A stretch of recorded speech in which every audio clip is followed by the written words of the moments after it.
Bismillahirrahmanirrahim. Assalamualaikum warahmatullahi wabarakatuh.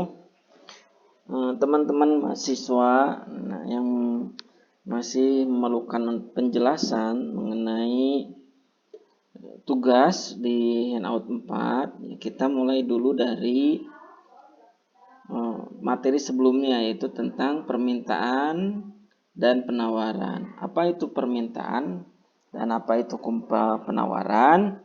Nah, dari hukum permintaan, ya ini kita harus memahami dulu mana yang menjadi variabel independen dan mana yang menjadi variabel dependen. Harga adalah variabel independen, itu yang akan menentukan permintaan. Ya, itu harga barang itu sendiri.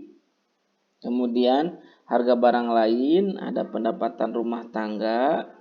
Kemudian ada corak distribusi dalam pendapatan masyarakat, citra rasa masyarakat, dan jumlah penduduk. Kemudian ramalan mengenai keadaan di masa yang akan datang. Nah, karena ada faktor yang paling dominan atau faktor utama dalam hukum permintaan dan penawaran itu adalah harga, yaitu harga barang itu sendiri. Yaitu jika harga barang makin rendah, maka permintaan terhadap barang akan semakin bertambah. Nah, sebaliknya untuk hukum penawaran, jika harga barang naik, maka barang yang ditawarkan akan semakin bertambah dengan ketentuan hukum ceteris paribus, yaitu faktor lain, yaitu dari harga barang lain, pendapatan rumah tangga, corak distribusi, kemudian citra rasa masyarakat, jumlah penduduk, ramalan mengenai keadaan masa yang akan datang dianggap tidak mempengaruhi jumlah barang yang diminta ataupun yang ditawarkan. Jadi sekali lagi, hukum penawaran, hukum permintaan itu lahir dari pengaruh harga terhadap jumlah barang yang diminta ataupun jumlah barang yang ditawarkan. Nah, kemudian disebut dengan faktor lain tidak berubah atau ceteris paribus, yaitu faktor selain dari harga barang itu sendiri. Di sini ada daftar permintaan dalam angka yang bisa melukiskan atau memberikan gambaran mengenai hukum permintaan, ya. KIDE, quantity of demand, ya. Nah, itu atau kuantitas permintaan, ya. Adik-adik bisa lihat di tabel paling kanan, semakin murah harga, maka jumlah barang yang dimintakan semakin banyak. Nah, seperti itu. Coba bisa dilihat dari titik A atau keadaan A, 100 turun menjadi 80, maka jumlah barang yang dimintanya akan naik dari 45 menjadi 65. Ya, dan seterusnya gitu. Jadi jika harganya turun, maka jumlah barang yang diminta akan semakin bertambah dengan ketentuan ceteris paribus. Faktor selain harga dianggap konstan, ya. Nah, ini kalau dilukiskan dalam bentuk kurva. Dari mana kita membuat kurva itu, ya? Dimulai dari titik harga yang paling rendah, ya, 0, kemudian 20, 40, 60, 80, 100. Nah, kemudian masukkan jumlah barang yang diminta. Pada kondisi A 100, ya. Nah, kemudian barang yang dimintanya adalah 45.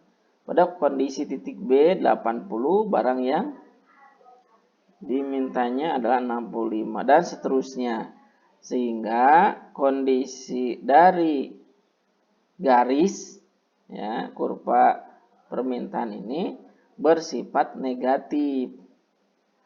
Ya, sehingga secara matematis fungsi dari permintaan ini bisa dilukiskan dengan persamaan QDX sama dengan 145 min PX. Min PX itu berarti min harga.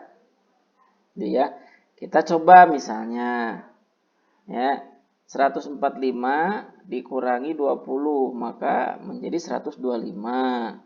Begitu.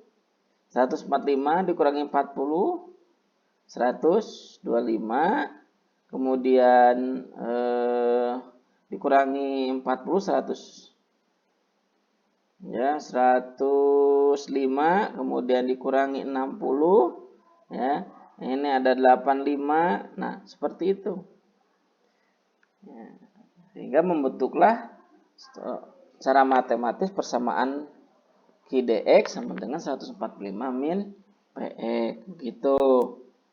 Nah, jika sekarang misalnya diketahui di dalam persamaan dan harga yang sudah ditentukan dan kemudian disuruh mencari berapa jumlah barang yang diminta, ya, tinggal dibalik.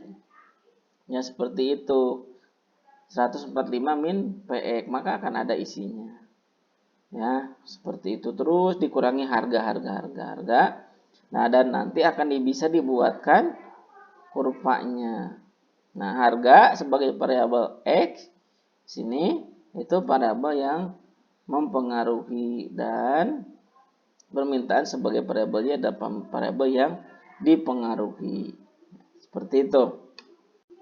Nah, teori penawaran dan kurva penawaran. Nah, hukum penawaran sekali lagi ya, variabel yang mempengaruhinya dan yang utama itu harga barang itu sendiri. Nah, kemudian faktor lainnya nanti yang disebut dengan faktor selain daripada harga barang, yaitu harga barang lain, biaya produksi, kemudian tujuan operasional perusahaan, dan tingkat teknologi yang digunakan.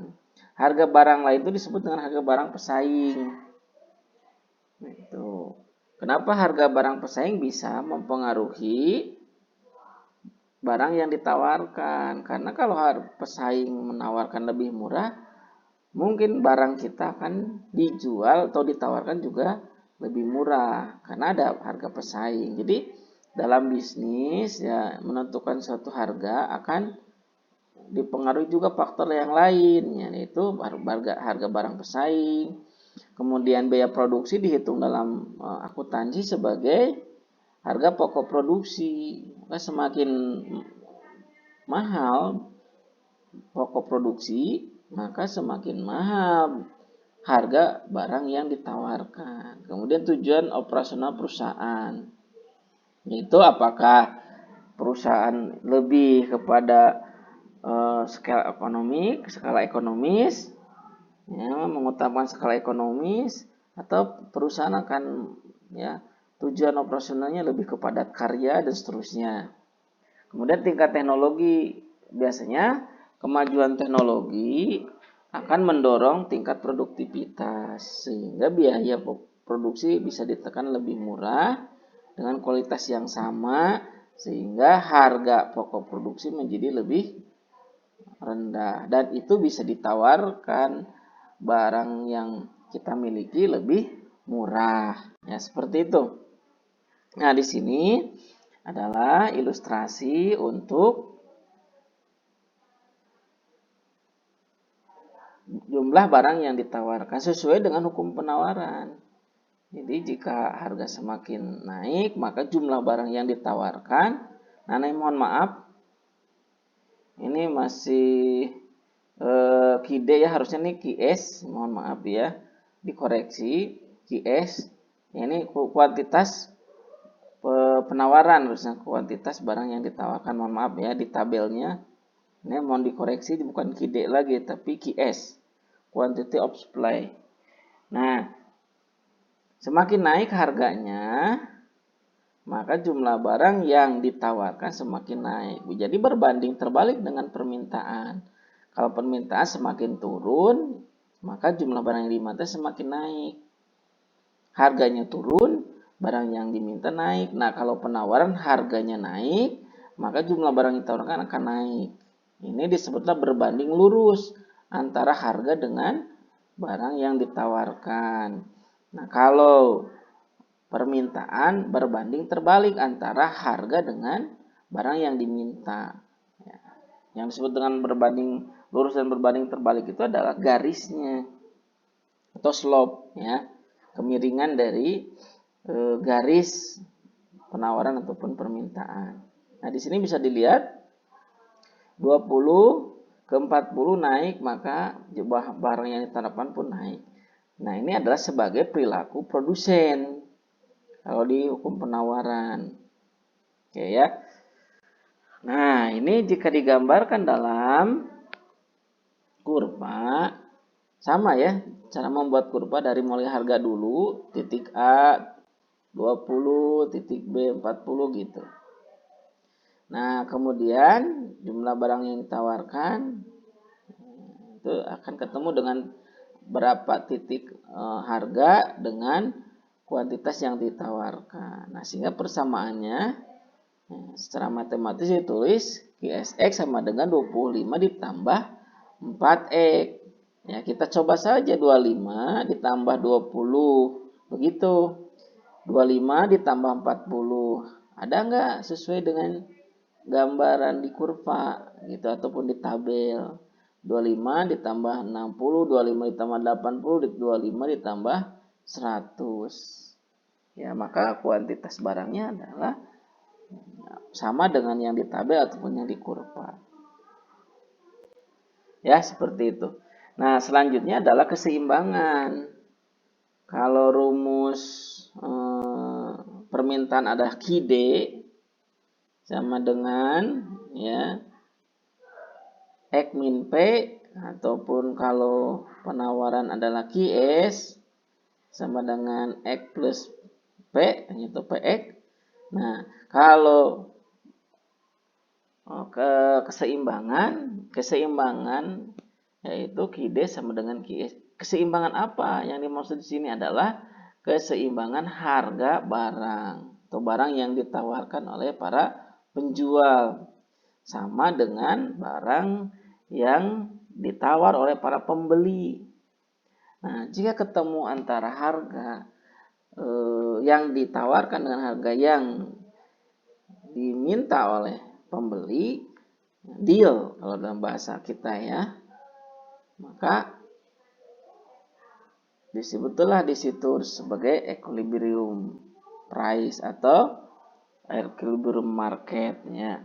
Ada keseimbangan harga. Ya, sehingga simbolnya di dalam kurva adalah berbentuk simbol E, yaitu sebagai equilibrium. Equilibrium. Kemudian ini ada excess supply, ini kelebihan penawaran. Di titik 80 ya. Nah, ini melingkar sampai 105, ada excess supply sepanjang ya dari titik E ke S ini adalah melambangkan excess supply. Nah, kalau excess demand ini ada di 40 ya, ini titik-titik ini atau kelebihan permintaan. Disebut dengan keseimbangan itu pada saat ketemu antara ya garis atau kurva demand dengan kurva supply. Garis demand dengan garis supply ketemu dalam satu titik harga dan jumlah barang equilibriumnya. Barang yang ditawarkan dan barang yang diminta sama jumlahnya, yaitu pada titik harga yang sama. Nah, itulah equilibrium. Secara matematis ini ditulis dengan persamaan QD sama dengan QS. Itu ya. Yaitu karena tadi ada persamaan secara matematis 145 min PX sama dengan 25 plus PX. Nah, ini karena ada 2 PX maka diturunkan ya menjadi 2 PX sama dengan 145 tambah ya di sini berkurang karena beralih ruas ya. Nah, menjadi 145 dikurangi 25 menjadi 120. Tuh ya, 120 dibagi, ini untuk mencari PX, nah dibagi 2, 120 dibagi 2, maka ya PX-nya adalah 60. Gitu ya. Masukkan angka 60 ini ke dalam salah satu persamaan, baik penawaran ataupun permintaan. Begitu. Yaitu masukkan ke dalam persamaan 25 plus PX, maka Q, nah, S-nya ataupun Q, D-nya akan masuk ke angka 85. Ya, seperti itu. Jadi 145 dikurangi 60 itu ya, atau 25 ditambah 60, maka ketemu dengan jumlah permintaan dan jumlah penawaran yang sama. Ya, seperti itu.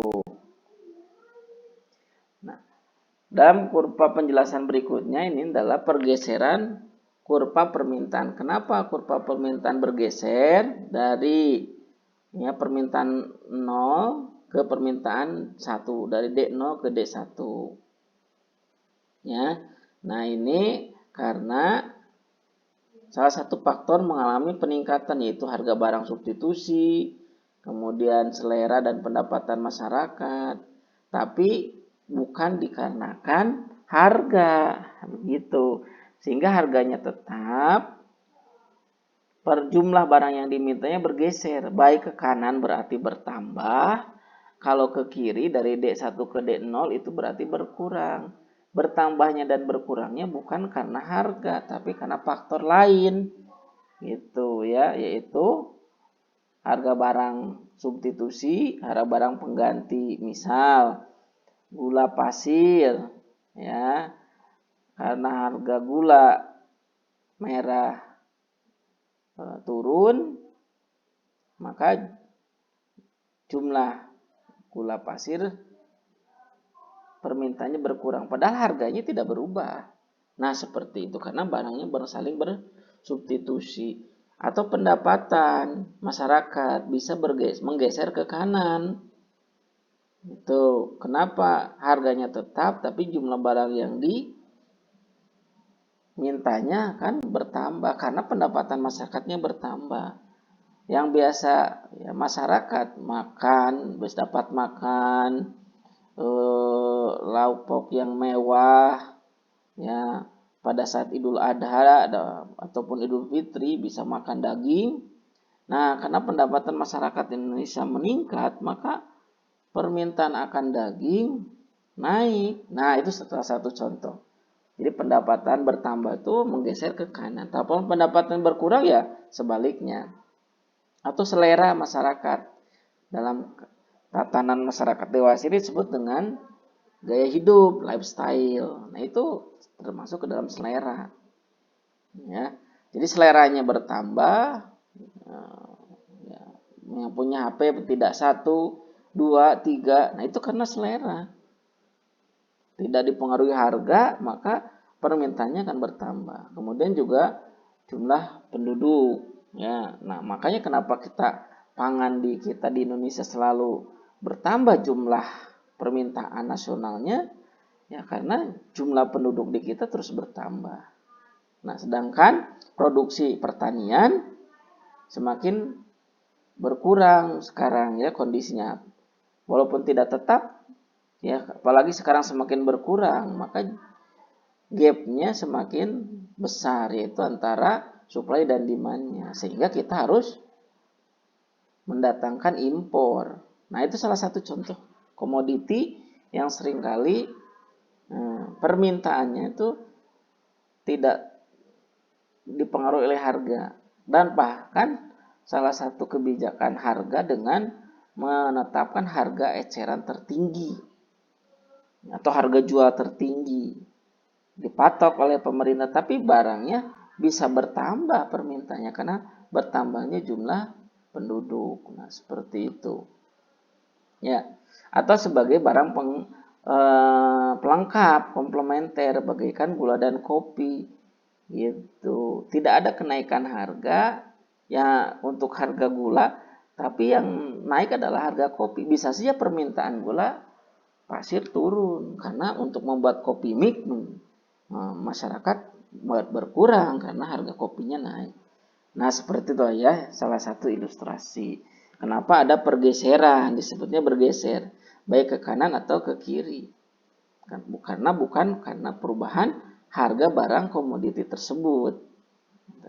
Yang tadi ilustrasi-ilustrasinya nih ya.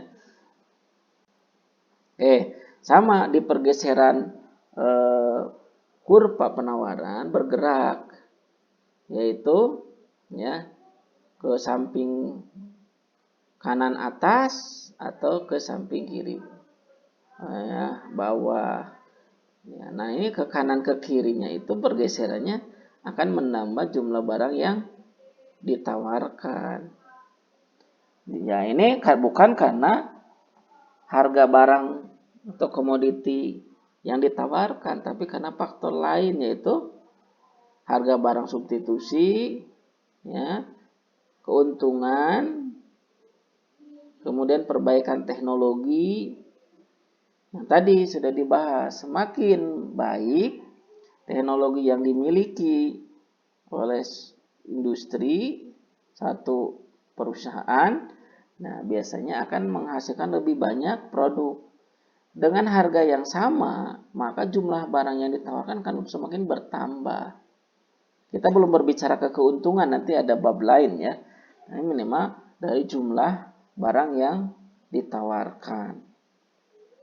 Atau terjadinya penurunan barang-barang input, faktor produksi, tenaga kerja, upahnya turun. Ya walaupun mungkin ini hal yang jarang terjadi ya.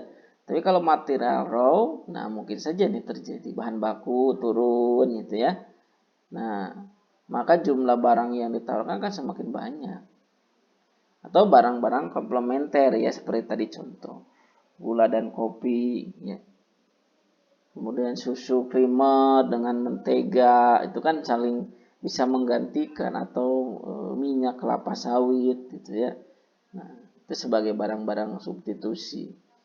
Nah, jadi barang-barang yang dimiliki oleh kita, yang dianalisis oleh kita bisa bergeser, tapi bukan karena bisa bertambah atau berkurang, bukan karena perubahan harga. Ya, seperti itu. Jadi bergesernya sepanjang kurva penawaran. Namun apabila faktor selanjutnya mengalami perubahan, maka akan terjadi pergeseran kurva penawaran. Itu ya, sudah jelas ya. Jadi kalau harga yang berubah, bergesernya di SO saja ke atas gitu, ke bawah, tidak menjadi S1. Gitu maksudnya. Kalau diilustrasikan dalam kurva. Nah,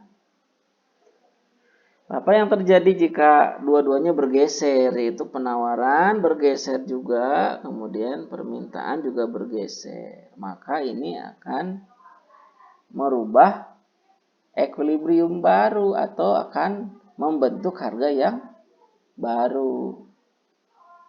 Kalau dua-duanya bergeser, begitu ya.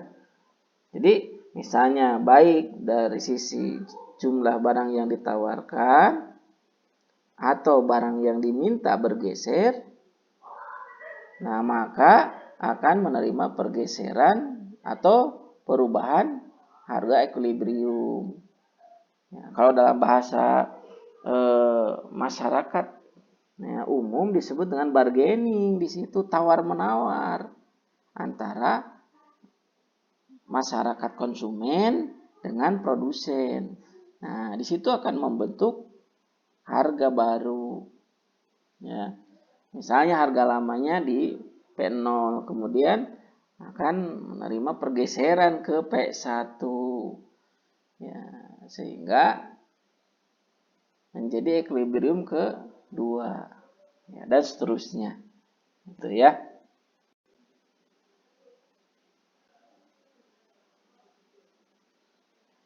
Nah, ini tolong dipahami ya pelan-pelan karena ini penting sebagai hukum permintaan. Bergesernya kurva permintaan ke kanan atau meningkatnya permintaan menyebabkan meningkatnya keseimbangan harga dan kualitas barang yang dijual belikan. Jadi kalau pergeserannya kurvanya ke kanan atau meningkat, ya permintaannya juga meningkat. Dan keseimbangan harganya juga akan berubah. Jadi ada keseimbangan baru. Nah, berbeda dengan bergesernya kurva permintaan ke kiri atau menurun, sehingga menurunnya keseimbangan harga. Gitu. Jadi tetap bagaimana bargaining power nih, kekuatan tawarnya. Apakah kekuatan tawarnya ada di konsumen atau misalnya di produsen. Gitu ya. Siapa yang kemudian sebagai price maker dan siapa sebagai price taker. Nah, di situ nanti posisi keseimbangan. Nah, kemudian bergesernya kurva penawaran ke kanan atau meningkatnya penawaran menyebabkan menurunnya keseimbangan harga dan meningkatnya kuantitas barang yang diperjualbelikan. Ya, jadi bergeser penawaran ke kanan, kanan itu pasti ke kanan atas. Kalau bergesernya ke kiri itu pasti kiri bawah kalau penawaran. Ya, kalau permintaan bergeser ke kanan itu kanan bawah, kalau ke kiri kiri atas. Ya, seperti itu. Lihat di kurva tadi karena slope-nya negatif kalau yang di permintaan, kalau di penawaran slope-nya positif. Sehingga semakin bertambah kan semakin atas dan kanan posisi kurvanya, garisnya ya. Nah, kemudian slope-nya, maksudnya slope atau garis. Nah, dan sebaliknya. Nah, itu yang perlu dipahami mahasiswa ya. Oke, teman-teman. Ini jika ini yang menjadi bingung soal di sini. Nah, mudah-mudahan dengan ilustrasi tadi, nah ini bisa dimengerti ya. QD sama dengan 150 min PX. Jadi kalau misalnya akan mengisi QD kolom 1, tinggal 150 dikurangi 100 gitu aja. Dan seterusnya. Ya. Nah, kemudian untuk QS juga demikian. 10 ditambah harga. Ya. Itu PX. Nah, maka akan ketemu 10 ditambah 100 berarti 110 gitu. Dan seterusnya.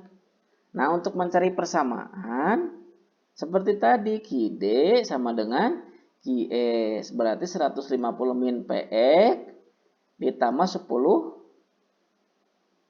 ya sama dengan 10 ditambah PX. Nah, berarti 2 PX. Nah, gitu ya. Sama berarti jadi 140. Dan seterusnya silakan nanti diisi. Mudah kan ya, teman-teman? Nah, itu caranya.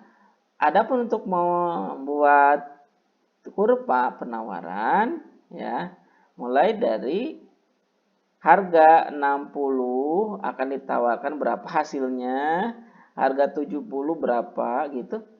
Dan demikian pula untuk permintaan. Ya, jadi ada kurva permintaan, kurva penawaran, kurva keseimbangan. Nanti pada saat kurva keseimbangan akan sama hasil dari hitung secara matematis persamaan QD sama dengan QS dengan membuat kurva keseimbangan dengan QD dan QS yang sama jumlahnya. Nanti berarti equilibriumnya ya pada saat QD dan QS-nya sama jumlahnya. Begitu. Oke ya. Mudah-mudahan dengan penjelasan ini teman-teman bisa memahami ya dan tidak ada kendala. Karena ini adalah bagian dari tugas, ya. Mungkin saya tidak akan jelaskan sampai selesai, tapi saudara mudah-mudahan dapat mempelajari dari kurva yang sebelumnya atau persamaan matematis yang sebelumnya. Mungkin demikian saja teman-teman, mudah-mudahan ini bisa memberikan pengetahuan dan lebih menambah penjelasan dari pembelajaran dan latihan soal. Ya demikian, mohon maaf jika banyak kekurangan. Terima kasih. Assalamualaikum warahmatullahi wabarakatuh.